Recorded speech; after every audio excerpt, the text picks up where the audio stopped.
So UFC 297 ends in controversy after Dricus du Plessis is able to defeat Sean Strickland after many fans believing that Sean Strickland did enough to win that fight. I'm going to give you guys my pick on who I think won this fight later on in this video. But before we get into all of that, make sure you guys leave a like, subscribe, and tell me who you guys think won this fight. So there's a lot of people right now in the MMA community that seem to believe that Sean Strickland did enough to win this fight. In my opinion, I do feel like I feel that way also. I feel like Sean Strickland did enough to win that fight. I don't feel like it's coming from a biased point of view either. If Sean Strickland would have had a bad performance, I would have said that, damn, Sean, you've had a bad performance. But I honestly do feel like Sean Strickland should have won this fight. Is it a robbery? No, it's not a robbery. This fight was very competitive. Actually, both fighters really impressed me tonight. And we're going to get into that really quickly. But before we do, I just want to ask you guys, who do you guys think won this fight? And let me know your really true and honest opinions down in the comment section below. Don't worry, guys. This is a safe space. Nobody's going to judge you over here. So let me know who you guys think won in the comments. Anyways, well, initially, I wrote on my notes, why did Sean Strickland stop teeping, right? Because he was doing a really great job at throwing some of those front teeps at Dricus du Plessis. Why did he stop throwing teeps in the later rounds? I think I have an explanation for that, but before we do, I just want to give context to it. So Dricus du Plessis, we know that he was getting checked a lot in the first round because Sean Strickland has a very defensive base. He has a tall base, right? He's bladed, and he has a very narrow base.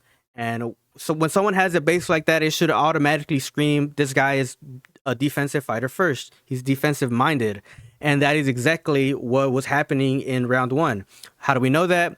Because given the position that Dricus was in, because Sean Strickland was throwing those teeps, he was attacking Sean's legs, and Sean, being the defensive fighter, was doing a great job at defending those attacks.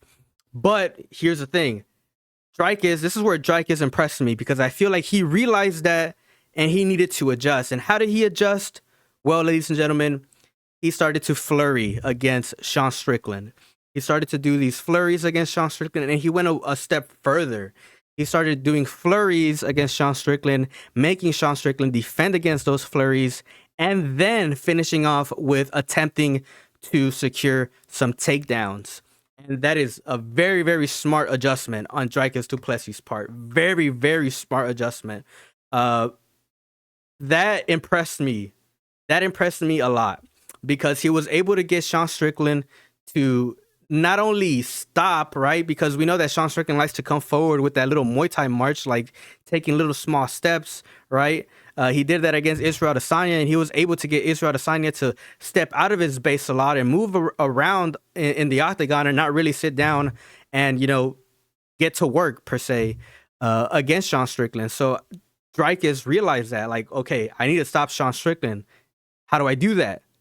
His answer: with flurries. And not just flurries with the threat of a takedown, which was really, really smart. Now, in the later rounds, I think rounds 4 and 5, we see Sean adjust to these flurries. But how does he adjust to these flurries? He gives Dricus respect. How do I know that he gave him respect? Because he gave him space. He gave Dricus space.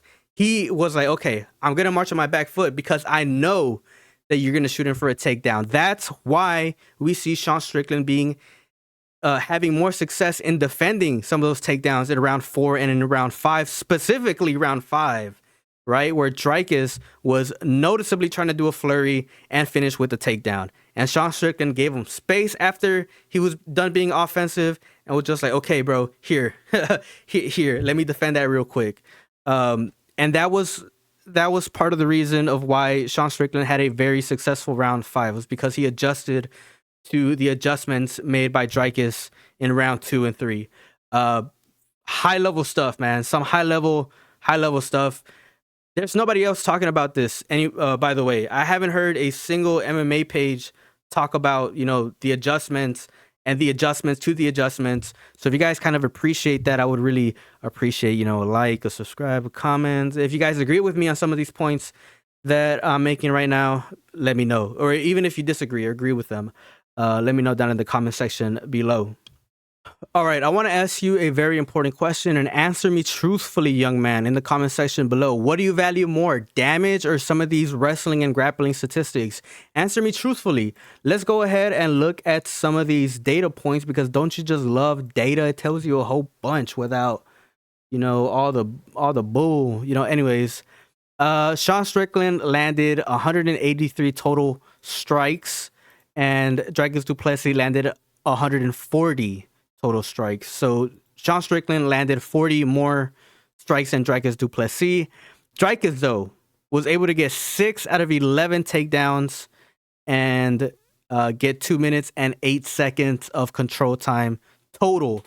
Let's go round for round. So Dricus got 2 takedowns in round 1. He got 1 takedown in round 2, 3 takedowns in round 4, no takedowns in round 5. If we look at all the control time, man, it just seems to me like, and this is just my opinion, and I watched the fight also, it didn't really seem like Dricus du Plessis was doing a whole lot of damage whenever he had Sean Strickland in some of these positions in a takedown. Even if you go back and see some of the fight, if you go back and see the fight, you can even see that Sean Strickland is being offensive while Dricus du Plessis is getting control over his body. And it really does seem like, even though Sean Strickland was getting taken down, he got literally right back up as soon as he got taken down. So it doesn't really seem like Dricus du Plessis did a whole lot of damage in those positions. But I'm very curious to read what you guys have to say about this, because it really does seem that there's a lot of inconsistent judging, right? Because we've seen other fights, right, where there's a fighter who does more damage, and even though another fighter might have landed more takedowns, it's the fighter that landed more damage who wins the fight. But I don't know. It's a little weird to me in this aspect, but I'm very curious to read what you guys have to say in the comments. Do you guys value damage over some of these wrestling takedown statistics? Let me know your thoughts down in the comment section below. And shit, guys, we just look at the damage here. You know, Dricus du Plessis is wearing some of that damage pretty heavy. He looks like he got beat up, if I'm being completely honest. And we look at Sean Strickland's how he wears his damage, right? I mean, it looks like he got into a fight, but that compared to, damn, man, I don't know. I feel like it's a big difference. But like I said, ladies and gentlemen, who do you guys think won the fight? Like I said, both of these guys impressed me. Both of you guys really did impress me tonight. Dricus du Plessis was able to adjust to some of the things that were going on in the ring, and so did Sean Strickland. So he adjusted very well in the later rounds. In my opinion, he did enough to win the fight.